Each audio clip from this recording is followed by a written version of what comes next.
I was sitting on my back porch watching the sunrise over the Colorado Rockies when I heard the knock at my front door that would change everything about my quiet Saturday morning in Boulder County. The kind of aggressive, rapid-fire knocking that immediately tells you someone is already angry before you even open the door. I grabbed my coffee mug and walked through my modest 3-bedroom ranch house, the one I had purchased 6 months ago after my divorce was finalized. The home sat on a quiet cul-de-sac in the Pine Ridge Estates subdivision, a planned community that had been built about 15 years ago. When I bought the place, I barely glanced at the HOA documents. My real estate agent mentioned something about monthly fees and rules about exterior paint colors, but after 20 years of working in county government, the last thing I worried about was some neighborhood association giving me grief.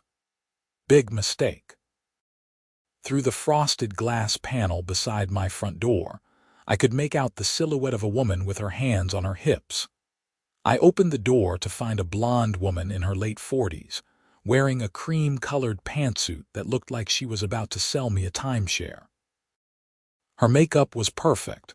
Her hair was styled in that specific way that required at least 45 minutes and an entire can of hairspray, and her expression radiated the kind of entitlement that came from too many years of getting exactly what she wanted. "Can I help you?" I asked, keeping my tone neutral. "Are you Frank Davidson?" she demanded, not bothering with pleasantries. "I am." "I'm Patricia Henderson, president of the Pine Ridge Estates Homeowners Association. We need to talk about your multiple violations." She thrust a manila folder toward me like she was serving a subpoena. I took the folder and opened it, scanning the contents while she stood there tapping her foot. Inside were printed photographs of my house from various angles, each with handwritten notes in red ink. My truck parked in the driveway overnight. My trash cans visible from the street on a non-collection day. A small vegetable garden I had started in my front yard. Wind chimes hanging from my porch. Each photo was marked with section numbers referencing what I assumed were HOA bylaws.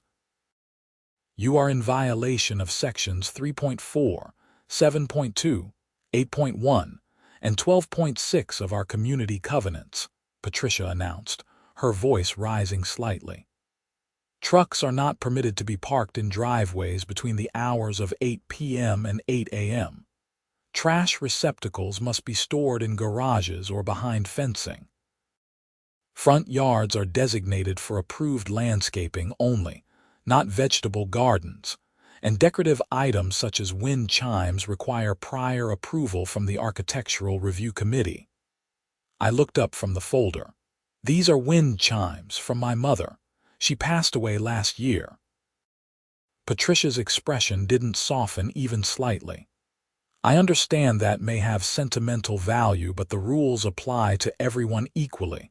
That's what makes a community work. And the vegetable garden, I have tomatoes and zucchini. They're plants." "Unapproved plants in an unapproved configuration," she said, pulling out a laminated sheet from her leather portfolio. "Section 8.1 clearly states that front yard landscaping must consist of grass, approved shrubs, and approved decorative flowers.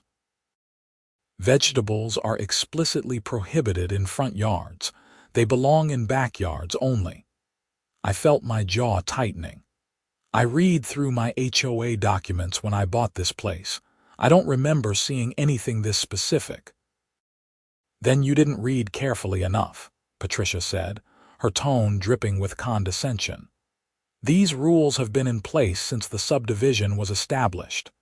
Every homeowner receives a complete copy of the covenants, conditions, and restrictions at closing. Ignorance is not an excuse." I took a long sip of my coffee, buying myself a moment to avoid saying something I would regret. "Okay, what exactly do you want me to do?" Patricia brightened, clearly pleased that I was complying. The truck needs to be parked in your garage or on the street during prohibited hours. The trash cans need to be moved out of sight. The vegetable garden needs to be removed completely and replaced with approved landscaping. And the wind chimes need to come down. You have 72 hours to comply, or you'll be fined $100 per day per violation. $400 a day, I said, my voice rising despite my best efforts. That's correct. And if violations continue for more than 30 days, the association has the right to place a lien on your property.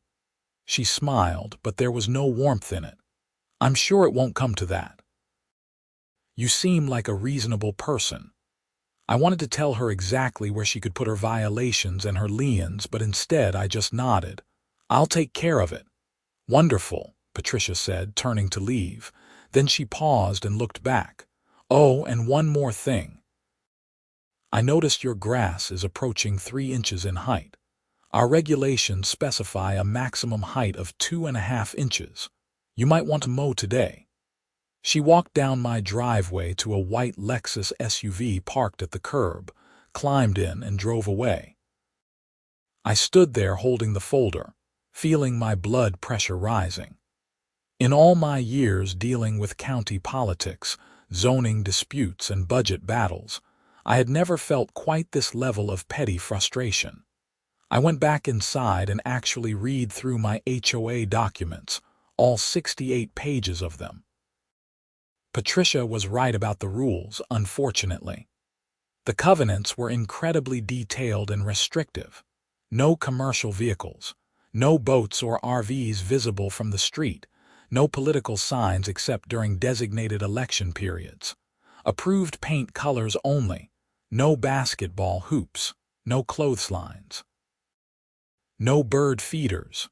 The list went on and on. What really caught my attention, though, was the section about the HOA board itself. 5 members, elected annually by homeowners. But according to the bylaws, any homeowner with outstanding violations was prohibited from voting in elections or running for board positions. It was a neat little trick to maintain power. The board decided what was a violation, levied the fines, and prevented anyone they fined from challenging their authority through elections. I spent the rest of Saturday morning moving my trash cans into the garage, which meant rearranging everything because the garage wasn't really big enough for both my truck and the trash cans. I took down my mother's wind chimes, wrapping them carefully and storing them in a closet. Then I went out to my front yard and started pulling up my tomato plants and zucchini. I had been looking forward to fresh vegetables this summer, but apparently that was too offensive for the Pine Ridge Estate's aesthetic. My neighbor, an older guy named George who had lived here since the subdivision was built, came over while I was digging up the last of the plants. "Patricia pay you a visit?" he asked, leaning on his rake. "This morning." "You knew she was coming," George nodded. "I saw her taking pictures of your place yesterday evening. She does her rounds every Friday, documenting violations. Most of us have learned to just keep our heads down and follow the rules. It's not worth the fight." "She told me I could be fined $400 a day," I said, tossing a zucchini plant into my yard waste bin. "Oh, she's not bluffing. Last year she went after the Morrisons 3 houses down. They painted their shutters the wrong shade of gray. Patricia fined them for 60 days before they finally repainted. Cost them over $6,000 in fines on top of the repainting." "That's insane," George shrugged. "That's Pine Ridge Estates. Patricia runs this place like her own personal fiefdom. She's been HOA president for 8 years now. Every time someone tries to run against her, she finds violations and prevents them from being eligible. The rest of the board are basically her friends who go along with whatever she wants." "Someone should stop her," I said. "Good luck with that. She's got the bylaws memorized and she never makes a mistake procedurally. Everything she does is technically legal according to the covenants we all signed. George started to head back to his yard, then turned back. Just keep your head down, Frank. It's easier that way. I spent the rest of the weekend stewing about the situation. By Sunday evening, I had complied with all of Patricia's demands. My truck was parked on the street. My trash cans were hidden. My garden was gone. My wind chimes were packed away. I had even mowed my lawn down to exactly 2 inches, just to be safe. Monday morning, I drove to the county government building in downtown Boulder, where I had worked for the past 2 decades. I had started as an intern in the planning department right out of college and worked my way up through various positions. For the last 4 years, I had been serving as one of the 3 Boulder County commissioners, elected by the residents to help govern our county of over 330,000 people. My portfolio included oversight of planning and zoning, public works, and community development. My assistant, Jennifer, was already at her desk when I arrived at my office on the 3rd floor. "Morning, Commissioner," she said, handing me my schedule for the day. "You've got the budget meeting at 9, lunch with the sheriff at noon, and the planning commission meeting at 3. "Thanks, Jennifer. Hey, can you pull any files we have on HOA regulations, county-level stuff, anything that relates to our oversight or jurisdiction?" She raised an eyebrow. HOA trouble, you could say that.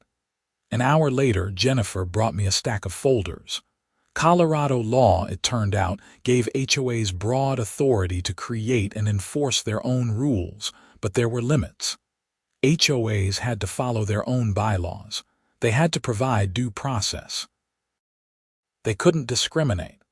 And importantly, HOAs were still subject to county zoning regulations and building codes. I started digging deeper into Pine Ridge Estates specifically.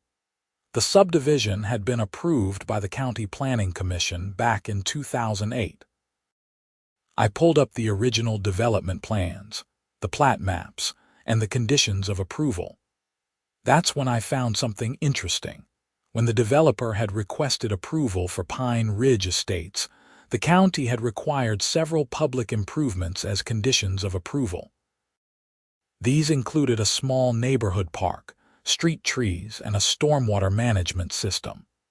The developer had agreed to build these improvements and then turn them over to the HOA for long-term maintenance. I cross-referenced this with the county's parks and public works databases.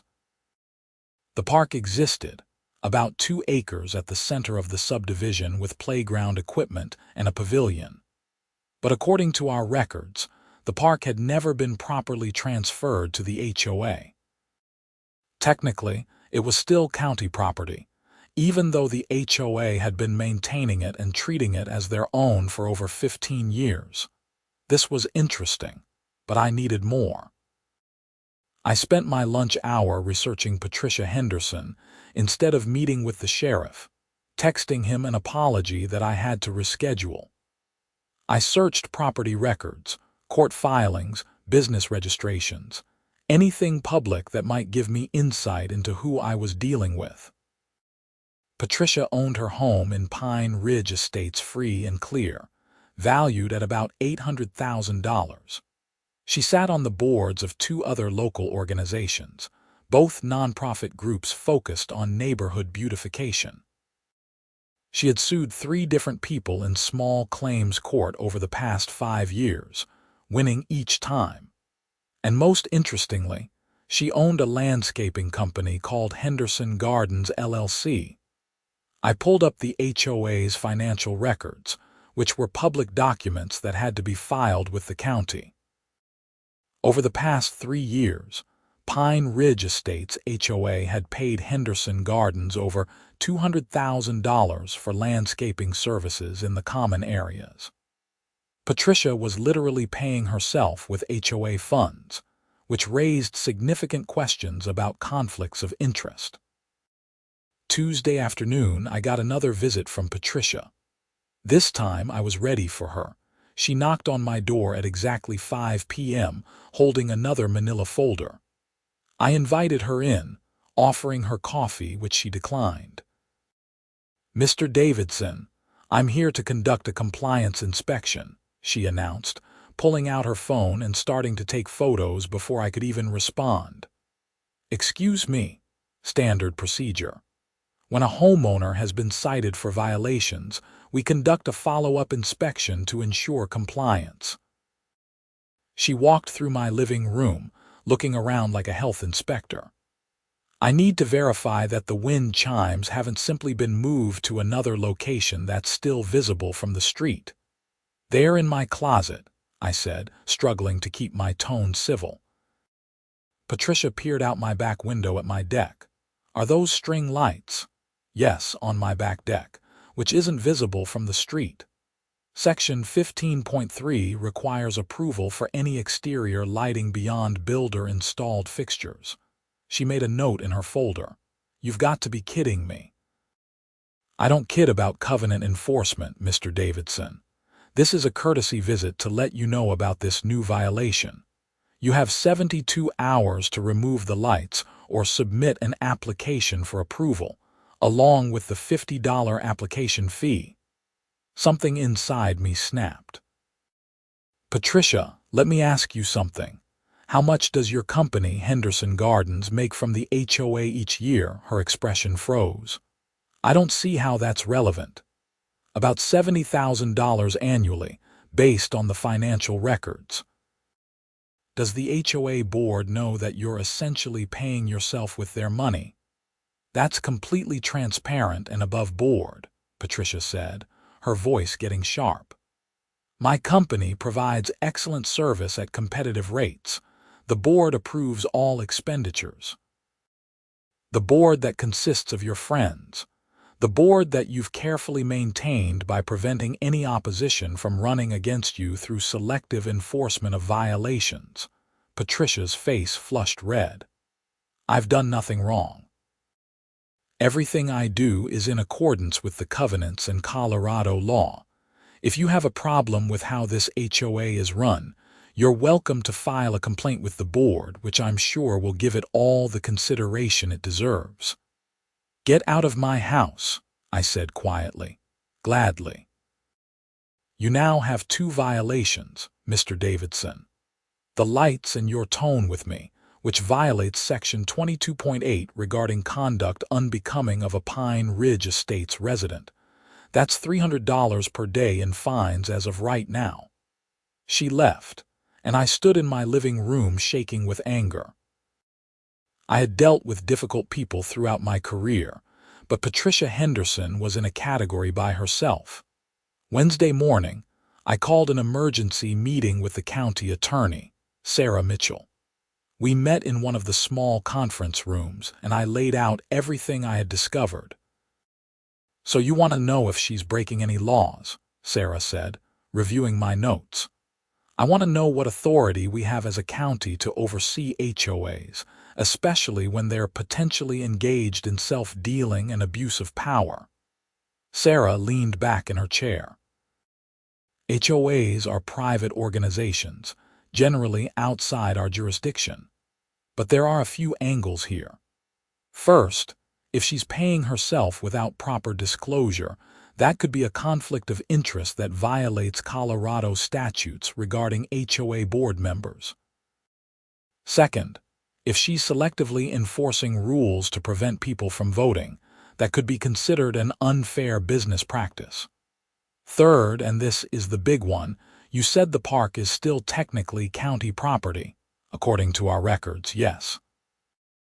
Then she's been maintaining county property without authorization and potentially restricting public access to a public park. That's definitely within our jurisdiction." Sarah started making notes. "Let me do some research. Give me a couple days." I left the meeting feeling slightly better, but I was still getting fined $300 per day according to Patricia's threats. Thursday afternoon, I received a certified letter from the Pine Ridge Estates HOA. Inside was an invoice for $900, covering 3 days of fines for my 2 current violations. The letter informed me that I had 30 days to pay or the HOA would begin lien proceedings against my property.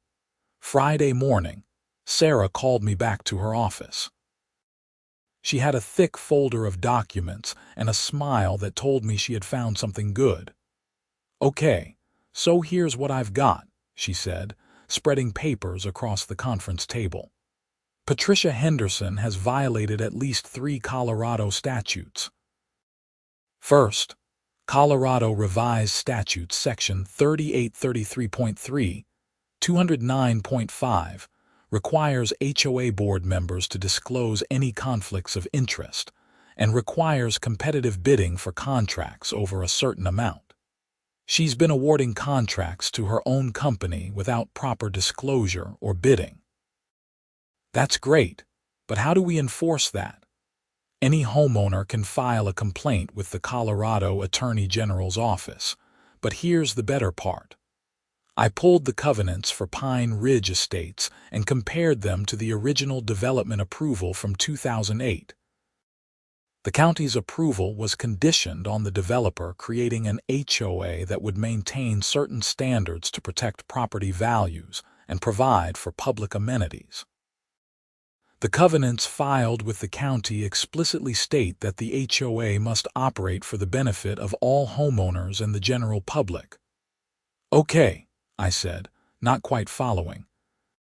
"Patricia's selective enforcement and self-dealing could be argued to violate the conditions under which the county approved the development, which means the county has standing to intervene.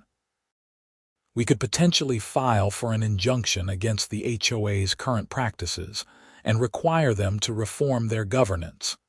Now I was smiling too. "How do we do that?" "You'd need approval from the full board of county commissioners. This would be a significant legal action, and it would probably make some waves. HOAs don't like government oversight. When's our next commissioners' meeting?" "Tuesday." I spent the weekend preparing a presentation for my fellow commissioners. I documented everything. Patricia's selective enforcement, her self-dealing through her landscaping company, the questionable election procedures that prevented opposition, and the county's potential liability regarding the park that had never been properly transferred. On Monday, I received another letter from Patricia. This one informed me that I had been scheduled for a hearing before the HOA board on Wednesday evening to address my violations and my harassment of the HOA president. Failure to attend would result in additional fines. Tuesday's commissioners' meeting was packed with the usual business, budget discussions, and public comments on various issues. I had asked to add an item to the agenda regarding HOA oversight, which drew curious looks from my colleagues, Commissioner Maria Santos and Commissioner Thomas Wright. When we got to my agenda item, I laid out the entire situation. I presented the evidence of Patricia's conflicts of interest, the financial records showing payments to her company, the pattern of selective enforcement, and the issue with the park. "So what exactly are you proposing?" Thomas asked. He was a retired engineer in his 60s, practical and careful about legal exposure. "I'm proposing that the county attorney file for an injunction against the Pine Ridge Estates HOA to halt their enforcement activities, pending a full review of their governance practices. Additionally, I'm proposing that we formally claim the neighborhood park as county property and open it to public access, removing it from HOA control." Maria, who was in her 40s and had a background in community organizing, leaned forward. "Frank, I appreciate what you're trying to do here, and this Patricia person sounds awful, but we need to be careful. If we start intervening in HOA disputes, we're going to open a floodgate. Every homeowner with an HOA complaint is going to expect us to ride in and save them." "I understand that concern," I said. "But this isn't just about my personal dispute. This is about an HOA that was created as a condition of county development approval that has violated the terms under which we approved that development, and that is potentially engaging in illegal self-dealing. We have a responsibility to ensure that the conditions we place on developments are being followed. Thomas nodded slowly. The park issue is particularly concerning. If it's county property and has been for 15 years, we could be liable if someone gets injured there and we haven't been maintaining it properly. We discussed it for another 20 minutes, with Sarah Mitchell providing legal context and answering questions. Finally, we took a vote. Maria and Thomas both supported my proposal, making it unanimous. Sarah would file the paperwork on Thursday morning, requesting an emergency injunction. In the meantime, the county would send official notice to the HOA that the park was county property, and that any restrictions on public access needed to be removed immediately. Wednesday evening, I showed up at the HOA board meeting, which was held in the community pavilion at the disputed park. About 15 other homeowners were there, most of them looking bored or annoyed at having to attend. Patricia sat at a folding table at the front with 4 other board members, 2 women and 2 men, all appearing to be in their 40s and 50s. Patricia called the meeting to order and went through standard business, approving last month's minutes, reviewing the financial report, discussing landscaping plans. Finally, she got to what she called enforcement matters.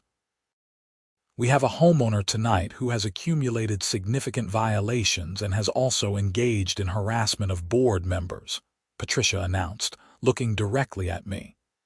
Mr. Frank Davidson, please come forward. I walked to the front, very aware that everyone was watching. Patricia read off my violations, the original 4 plus the string lights, plus my conduct unbecoming violation for my tone with her. That's now $1,600 in accumulated fines, Mr. Davidson. What do you have to say for yourself? I couldn't help but smile. Actually, Patricia, I have quite a bit to say. First, as of tomorrow morning, the Boulder County Attorney's Office will be filing for an emergency injunction against this HOA's enforcement activities. Second, you're going to be investigated for violations of Colorado law regarding conflicts of interest and self-dealing, specifically related to the contracts you've been awarding to your own landscaping company. Third, this park where we're currently meeting is actually county property, not HOA property, and as of tomorrow, it will be under county management, not your control. The room went completely silent. Patricia's face cycled through several colors, settling on a deep red. You have no authority, she started. Actually, I do. I'm a Boulder County Commissioner, and this HOA has been violating the conditions under which the county approved this subdivision's development. You've been selectively enforcing rules to maintain power, paying yourself with HOA funds without proper disclosure, and restricting access to what is legally public property. One of the other board members, a man named Derek, spoke up. Patricia, is this true? About your company getting contracts? It's perfectly legal, Patricia said, but her voice had lost its confidence. My company provides the best service and I've never hidden anything. You've never disclosed it, I said, which is required under Colorado law. And you've never put those contracts out for competitive bidding, which is also required for contracts over $5,000.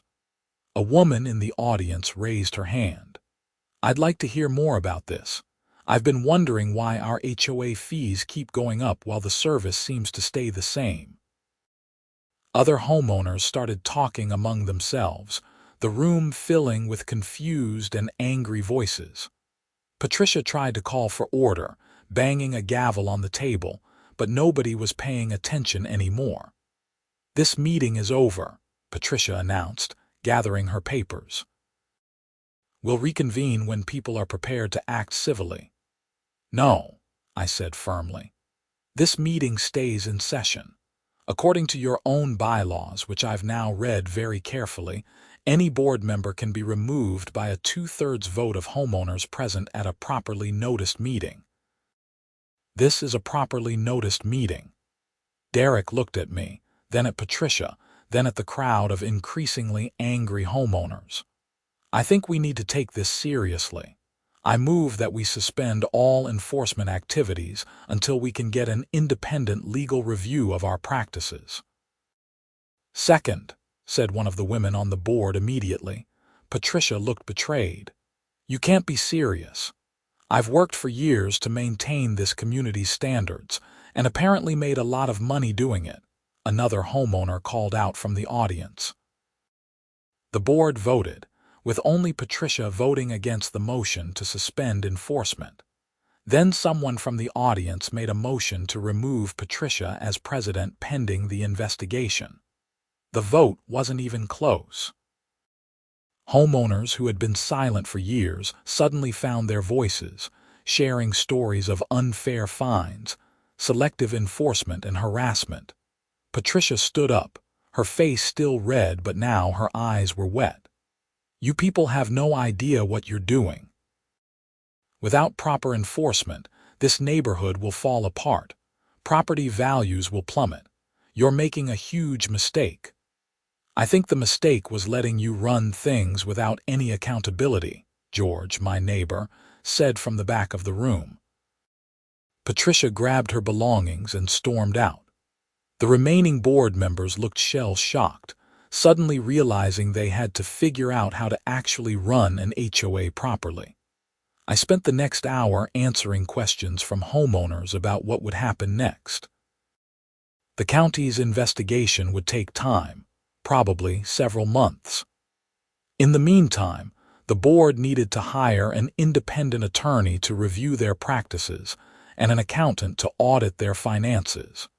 They needed to revise their enforcement procedures to ensure fairness and due process. And they needed to actually serve the homeowners instead of acting like tyrants. Thursday morning, Sarah filed the injunction paperwork in Boulder County District Court.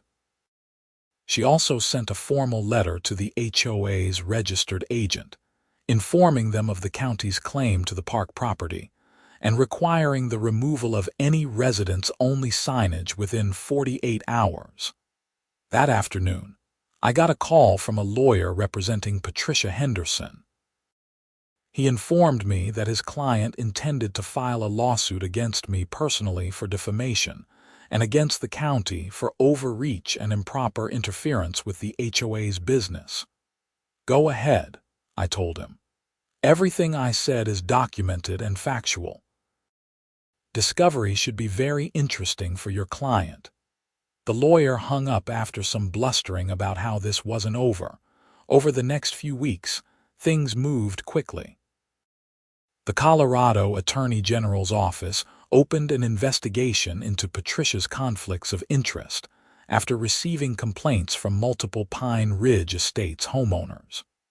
The HOA hired a law firm out of Denver to review their governance practices, and the resulting report was damning.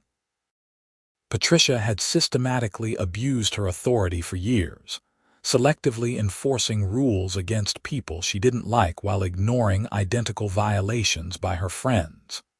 She had awarded over $200,000 in contracts to her own company without proper disclosure. And she had manipulated the election process to prevent any opposition. The HOA's insurance company got involved, concerned about potential liability. They required the board to implement a long list of reforms as a condition of maintaining coverage. The board agreed, desperate to avoid even bigger problems. In early June, about 6 weeks after the confrontation at the board meeting, Patricia Henderson was charged with theft by the Boulder County District Attorney. The charges related to herself dealing through the landscaping contracts. Under Colorado law, An HOA board member who awards contracts to their own company without proper disclosure can be charged criminally if the amounts are significant enough. I watched the news coverage of her arrest from my office, feeling a complex mix of satisfaction and sadness. Patricia had clearly done wrong, but I also recognized that she had probably started with good intentions, wanting to maintain a nice neighborhood. Somewhere along the way, though, power and money had corrupted those intentions. The criminal case moved slowly through the system. Patricia's lawyer negotiated a plea deal where she agreed to pay restitution to the HOA, perform community service, and accept a suspended sentence with probation. She also agreed to resign from all HOA board positions and never serve in such a capacity again. The Pine Ridge Estates HOA, meanwhile, underwent a complete transformation. The new board, led by Derek, who turned out to be a retired nonprofit administrator, implemented transparent procedures for everything. They held regular town halls, created clear processes for violations that included warnings and appeals, and put all contracts out for competitive bidding. They even reduced the monthly HOA fees after discovering that Patricia's landscaping company had been overcharging significantly. The disputed park officially became Boulder County property, and we invested some funds to improve it, adding better playground equipment and picnic areas. It was now open to the general public, not just subdivision residents, which actually made the homeowners happy. Kids from neighboring areas came to play, and it created a more vibrant, diverse community feeling. As for me, I finally got around to putting my vegetable garden back in, this time in my backyard where it had always been supposed to go. I hung my mother's wind chimes on my back porch where I could hear them every morning, and I parked my truck wherever I wanted because the new board had revised that stupid rule within the first month. One Saturday morning in August, about 4 months after this all started, I was working in my garden when George came over with 2 beers. "Thought you might want one of these," he said, handing me a cold bottle. "Thanks," I said, wiping dirt from my hands. We sat on my back deck, listening to the wind chimes and watching the mountains in the distance.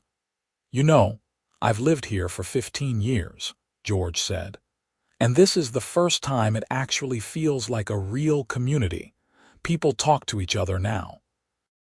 We're not all walking around afraid of getting fined for having our trash cans in the wrong spot. That's good to hear." "I'm sorry I didn't stand up to Patricia earlier," George said. "I knew what she was doing wasn't right, but it seemed easier to just go along with it." "You stood up when it mattered," I said. "That's what counts." We drank our beers in comfortable silence for a while, then George asked the question I had been waiting for someone to ask. "Did you know who you were when you bought this place? I mean, did you know you could use your position as a county commissioner if the HOA gave you trouble?" I thought about how to answer that honestly. When I moved here, I was just looking for a fresh start after my divorce. I wasn't thinking about HOAs or county authority or any of that. But when Patricia started threatening me, I realized I had resources that most people don't have. I could have just complied with her demands and avoided the whole thing. But then I thought about everyone else living under her thumb, and I realized I had a responsibility to do something about it. "Well, I'm glad you did," George said. The following Tuesday, we had our regular county commissioners meeting. During the public comment period, Derek showed up representing the Pine Ridge Estates HOA. "Commissioners, I just wanted to thank you publicly for your intervention earlier this year," he said. "Our community is in a much better place now. We've learned a lot about proper governance and accountability, and we've discovered that when you actually treat people with respect and fairness, they respond in kind. Our compliance with reasonable rules is actually higher now than it was under the old enforcement regime. Maria smiled. That's wonderful to hear. Sometimes a little oversight goes a long way. After the meeting, Thomas pulled me aside in the hallway. That was quite a situation you dealt with, he said. I've been thinking about it a lot. We approved hundreds of subdivisions over the years, all with HOAs, and we basically never followed up to make sure they were operating properly. Maybe we should do more regular oversight. That's not a bad idea, I said. We could require annual reports from HOAs, just basic financial information and governance practices. Nothing too burdensome, but enough to catch problems early. Thomas nodded. Let's put together a proposal for next month's meeting. Over the next year, Boulder County implemented new HOA oversight requirements. Nothing too invasive, just transparency measures and basic accountability standards. A few other HOAs grumbled about government overreach, but most appreciated having clear guidelines and protection from the kind of abuse that had happened at Pine Ridge Estates. The story got picked up by local media, then some regional papers, and eventually made it to a few national news outlets as an example of HOA reform. I did a couple of interviews, always careful to focus on the systemic issues rather than just Patricia's individual actions. One reporter asked me if I felt guilty about using my position as a county commissioner to deal with what was essentially a personal dispute. It wasn't a personal dispute, I explained. It was a pattern of abuse affecting an entire community. Yes, I was personally affected, which is what brought it to my attention. But once I looked into it, I discovered that dozens of families were being mistreated. As a county commissioner, I have a duty to address that kind of systemic problem, especially when it relates to conditions we placed on development approvals. The reporter seemed satisfied with that answer, and frankly, so was I. Patricia Henderson's landscaping company struggled after her criminal conviction became public. Many of her clients dropped her, not wanting to be associated with the scandal. I heard through the grapevine that she eventually sold the business and moved to Arizona to be closer to her daughter. I hoped she found some peace and maybe learned something from the experience. The Pine Ridge Estates HOA continued to thrive under new leadership. They won an award from a homeowners' rights advocacy group for their transparent governance practices. Property values in the subdivision actually increased, contrary to Patricia's predictions of doom, because people wanted to live in a community that was well managed without being oppressive. As for me, I finished out my term as county commissioner and successfully ran for re-election.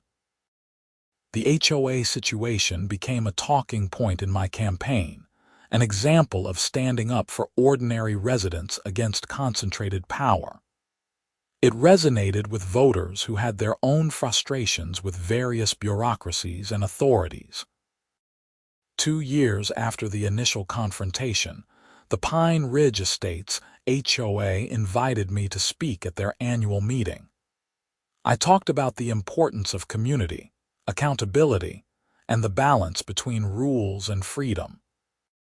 Afterward, several homeowners thanked me personally for having the courage to challenge Patricia when they couldn't.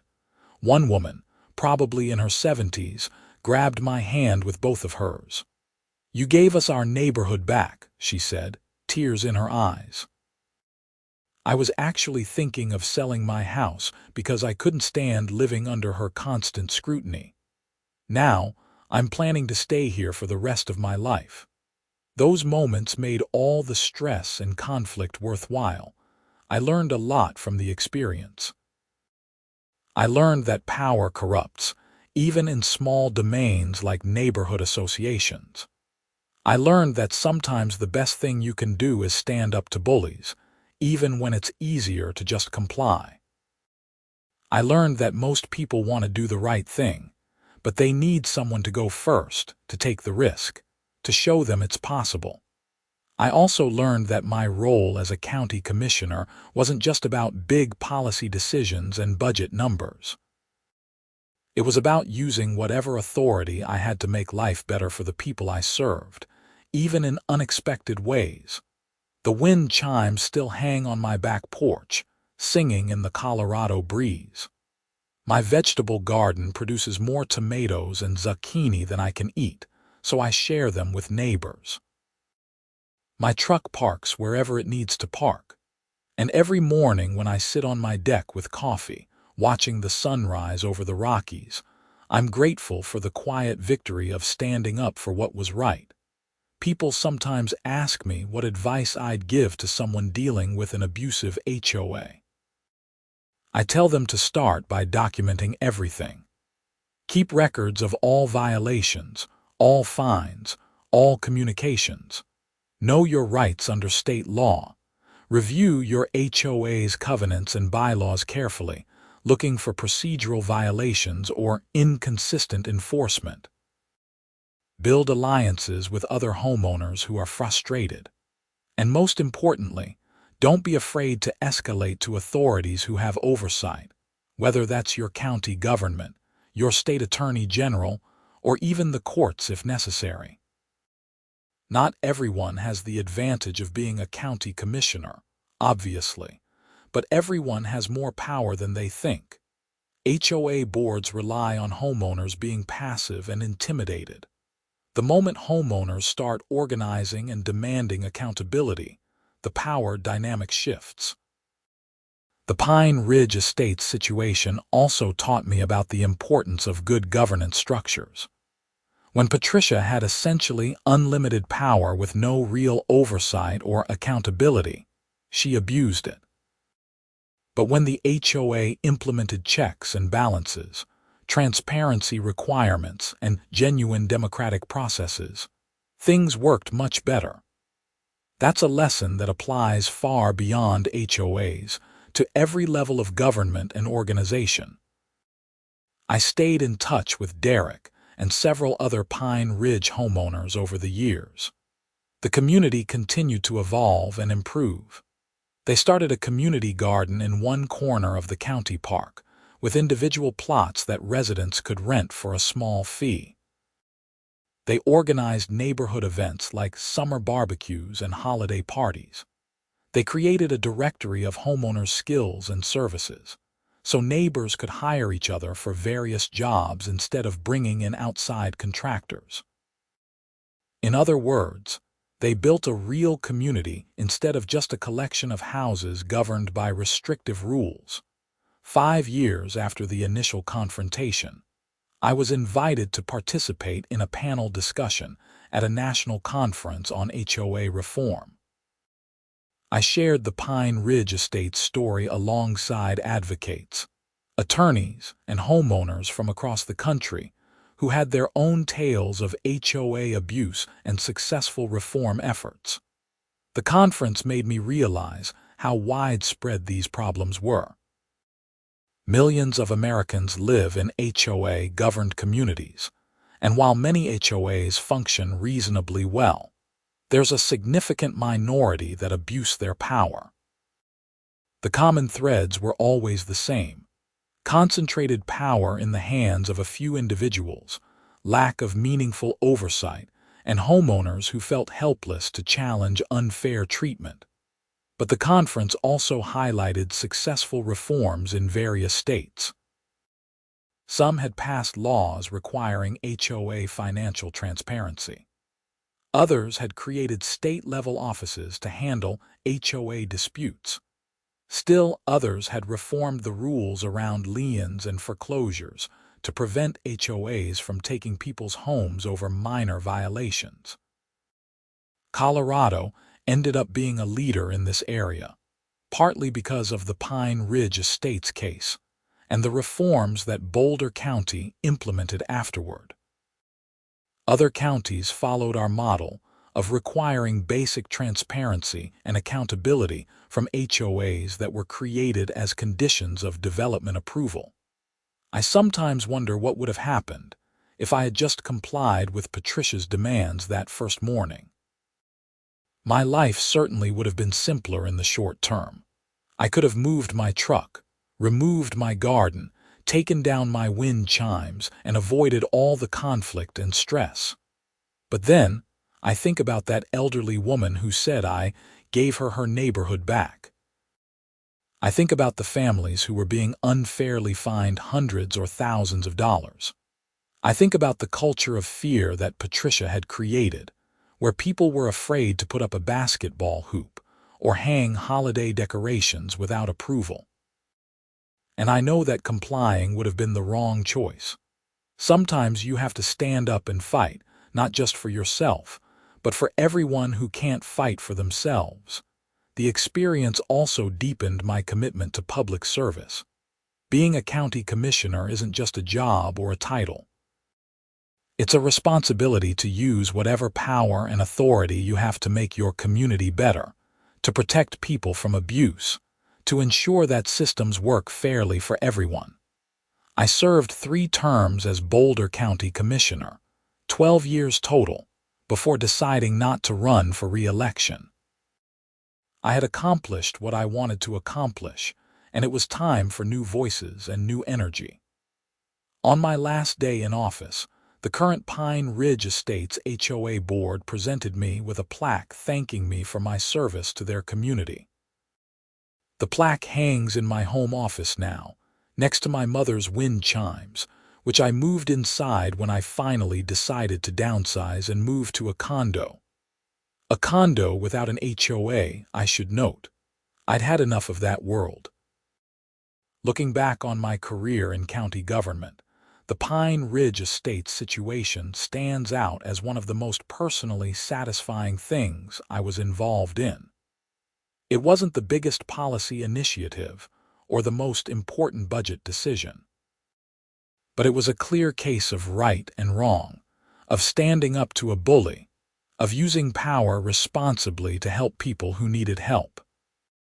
And it all started with an aggressive knock on my door on a Saturday morning, a manila folder full of violations, and a woman who made the mistake of assuming that I was just another homeowner who would quietly comply with her unreasonable demands. Patricia Henderson tried pulling rank on me, tried to intimidate me with fines and liens and threats. She had no idea that I was a county commissioner with the authority and knowledge to push back effectively. But more importantly, she had no idea that I was someone who believed in standing up for what was right, regardless of the personal cost. The wind chimes sing their quiet song, a reminder of my mother and the values she taught me. The plaque on my wall reminds me of what can happen when you refuse to be bullied. And the friendships I built with the Pine Ridge Estates community remind me that we're all in this together, neighbors helping neighbors, standing up for each other when it matters most. That's what community really means. Not perfectly maintained lawns and matching paint colors and rules about where you can park your truck. Real community is about people caring for each other, holding leaders accountable, and building something better together. Patricia Henderson learned that lesson the hard way. The Pine Ridge Estates homeowners learned it too, though their lesson was more positive. And I learned that sometimes the most important work happens not in government buildings and policy meetings, but in neighborhood parks and community gatherings and ordinary people finding the courage to demand better. The story could have ended badly. Patricia could have successfully intimidated me into compliance. The other homeowners might not have found their voices even after I challenged her authority. The county might not have had jurisdiction to intervene. Any number of things could have gone differently, but they didn't. Justice prevailed, not because the system automatically works, but because people made it work. People who refused to accept abuse, who stood together, who used whatever tools and authority they had to make things right. That's the real lesson of the whole experience.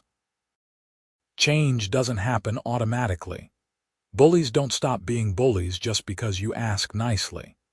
Corrupt systems don't reform themselves. It takes people willing to stand up, speak out, and fight for what's right, even when it's difficult and uncomfortable. I was lucky to be in a position where I had the knowledge and authority to fight effectively. But the real heroes were the ordinary homeowners who found their courage, who voted to remove Patricia, who demanded accountability, who built a better community together. As I finish writing this story, I'm sitting in my condo looking at old photos from Pine Ridge Estates.